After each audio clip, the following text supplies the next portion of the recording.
Hey guys, I thought I would do a little video on the S5 from Samsung. As you saw, I had fixed the USB and put a new door on and replaced that port. And as you can see, it still works. I bumped the power button, but that's okay. So I don't know if you can see, but right here, you can see along there, it is lifting up out of there because of that double-sided tape that they use on the back of this, which as you can see is off the glass. So there's nothing really holding this area down. That's kind of clear. And let's see, get the angle just right in the light so you can see it. Well, nothing holding it down means that glass is popping up. And that means it's not a good seal. So although you can pull this glass off and replace that port and do other things inside, putting it back on and having it sit flush and stay flush is a whole nother thing.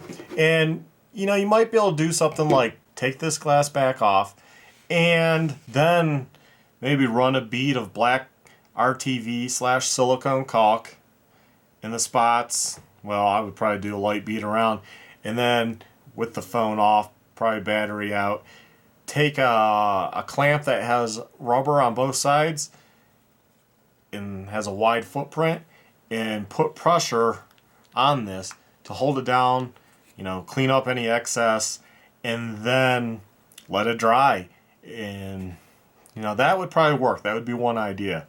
But I replaced that port just for fun, really. $11 down the toilet plus $5 for the door. So I went out and just bought a new phone, which is the easiest solution. So I got a Moto G5 Plus from Costco, $199. And that fixes the problem. It's faster, has more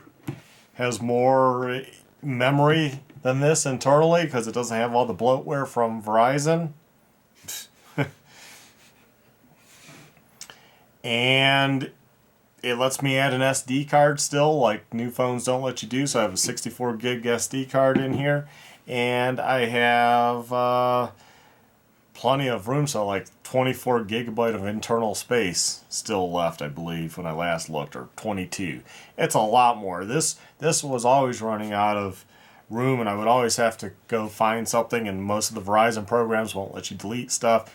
Pain in the butt. So it was a fun experiment, seeing if you could replace something, and you can. It's just not going to work out that good in the long run. So you're best just to go get another phone, even if it's a cheap phone, because I can break these once a year, and who cares, $200. So that's it, guys. Do what you want. If you want to fix the charging port or not, I personally, at this point in the S5 life, I would just probably look for an S6 or S7 to buy, and buy one of those, or ask your co-workers, and probably get a really good deal, because most people just set their old phones to the side. At least I always have. So like this one, I will still keep. I'll just set it aside. I mean, it's still a phone. If for some reason I break this, I can temporarily just reactivate this one. And that's it. So hopefully this helps you out. Not worth it to pull the glass off. So thanks for watching. Please like, subscribe, and check out my other videos.